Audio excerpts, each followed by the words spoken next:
Store location വെച്ചിട്ട് അതായത് എനിക്ക് ഇന്ന സ്ഥലത്ത് ഇപ്പോൾ സ്റ്റോർ തുറക്കണം, how can we actually understand that? Okay, so alternative data എന്ന് പറഞ്ഞ കൺസെപ്റ്റ് ഉണ്ട്. അത് ഈ വലിയ കമ്പനി, ഇപ്പോൾ സ്റ്റാർബക്സ് ഒക്കെ പോലത്തെ വലിയ കമ്പനികൾ യൂസ് ചെയ്യുന്നതാണ്. ഒന്ന് നമുക്ക് ചെയ്യാൻ പറ്റുന്നത് വെച്ചാൽ ഫുഡ് ഫോൾ ഡേറ്റ എന്നുള്ള സംഭവമുണ്ട്. ഇപ്പോൾ ഒരു ലൊക്കേഷൻ, ഇപ്പോൾ സേ ലുലു മാളിൽ എത്ര ആൾക്കാർ വരുന്നുണ്ട് പോകുന്നുണ്ട്, ഇങ്ങനത്തെ സംബന്ധിച്ച് ഫുഡ് ഫോൾ ഡേറ്റ അത് ലുലു മോള് തരുമോ? ലുലു മാൾ വരുന്നല്ല, അത് ചില ഡിവൈസുകളുടെ ആ ലൊക്കേഷനിലുള്ള സംഭവങ്ങളൊക്കെ വെച്ചിട്ട് പല കമ്പനികളും എടുത്ത് കൊടുക്കുന്നുണ്ട്. മനസ്സിലായി. അപ്പോൾ നമുക്ക് ഇത് ലൈസൻസ് ചെയ്ത് വാങ്ങിക്കാൻ പറ്റും. ഓക്കെ, ഇത് ഞങ്ങൾ ചെയ്യുന്ന സംഭവമല്ല, ഇതിൽ വേറെ കമ്പനികൾ ചെയ്യുന്ന ലൈസൻസ് ചെയ്ത് വാങ്ങിക്കാൻ പറ്റും.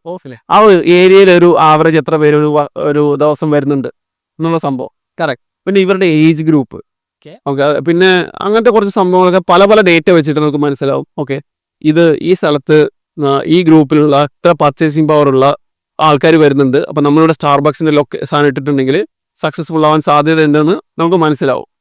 സോ ഇതിന് ഓൾട്ടർനേറ്റീവ് ഡേറ്റ എന്ന് പറയാം. ഈ ഓൾട്ടർനേറ്റീവ് ഡേറ്റയ്ക്കകത്ത് വെബ് സ്ക്രേപ്പിംഗ് യൂസ് ചെയ്തിട്ടുള്ള ഒരുപാട് യൂസ് കേസസും ഉണ്ട്. അതെന്താണ്? എന്ത് യൂസ് കേസസ്? ലൈക്ക് അവിടെ ഓൾറെഡി ഉള്ള സംഭവങ്ങൾ എന്തൊക്കെയാണെന്ന് നമുക്ക് മനസ്സിലാക്കാൻ പറ്റും. ഓൾറെഡി ഉള്ള ഇപ്പോൾ ഗൂഗിൾ മാപ്സിന്റെ സംഭവം സ്ക്രേപ്പ് ചെയ്യുകയാണെങ്കിൽ നമുക്ക് ഓൾറെഡി അവിടെ എന്തൊക്കെ ലൈക്ക് സ്റ്റോറുകൾ ഉണ്ടെന്ന് നമുക്ക് മനസ്സിലാവും. പിന്നെ ആ സ്റ്റോറുകളുടെ ടൈപ്പ്, ലൈക്ക് അവിടെ ഓൾറെഡി റെസ്റ്റോറൻറ്റ്സ് ഉണ്ടോ, അങ്ങനെയുള്ള ഒരുപാട് കാര്യങ്ങൾ നമുക്ക് മനസ്സിലാക്കാൻ പറ്റും. കറക്റ്റ്. അതായത് നമ്മൾ എഗെയിൻ ഡാറ്റ ഡ്രിവൺ. യെസ്, അത് നേരെ പോയി നോക്കി നമ്മൾ ചെയ്യും, ഓക്കെ ഇന്ന ഔട്ട്ലെറ്റുകൾ വരാം, പക്ഷെ അതിന് പകരം നിങ്ങൾക്ക് ഡാറ്റ ഡ്രിവൺ ആയിട്ട് കണ്ടുപിടിക്കാൻ പറ്റും ആ ഏരിയയിൽ അത്രയും പർച്ചേസിംഗ് പവർ ഉണ്ടോ എന്ന് തന്നെ. ഇപ്പോൾ ഒരു ഉദാഹരണത്തിന് പറയുകയാണെങ്കിൽ ഇപ്പോൾ എൻ്റെ നാട്ടിൽ കാസർഗോഡ് ഒന്നും സ്റ്റാർബക്സ് ഇട്ടൊന്നും വർക്കൗട്ട് ആവില്ല. അതിന്റെ കേസ് എന്താണെന്ന് വെച്ചിട്ടുണ്ടെങ്കിൽ അവിടെ ഈ 100 രൂപ കൊടുക്കാൻ ചായ കുടിക്കില്ല. കറക്റ്റ്. അവിടെ ആൾക്കാർ വോളിയം ഉണ്ട്, ഫുട്ഫോൾ ഉണ്ട്. കറക്റ്റ്. പക്ഷെ ഈ ഒരു പൈസ മുടക്കി ചായ കുടിക്കുന്ന ആൾക്കാർ എണ്ണം കുറവായിരിക്കും. അപ്പം ഒരു ഡേറ്റ മാത്രം ഡിപ്പെൻഡ് ചെയ്തിട്ട് കാര്യമില്ല, മൾട്ടിപ്പിൾ ഡേറ്റ നമ്മൾ ലെയർ ചെയ്ത് ഇൻഫ്ലുവൻസ് കണ്ടുപിടിക്കാനുള്ള പ്രശ്നം. പക്ഷെ ഇതിന്റെ പകുതി ആൾക്കാർ കാസർഗോഡ് ടൗണിന്റെ പകുതി ആൾക്കാരുള്ള കൊച്ചിയിൽ ഇതുപോലത്തെ 10 ഇട്ടാലും വർക്കൗട്ട് ആവും.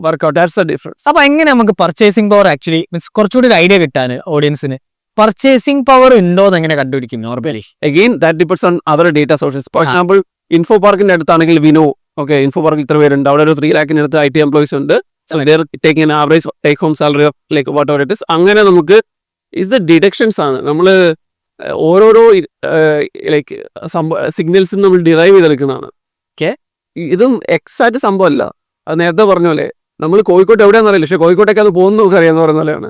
കറക്റ്റ്.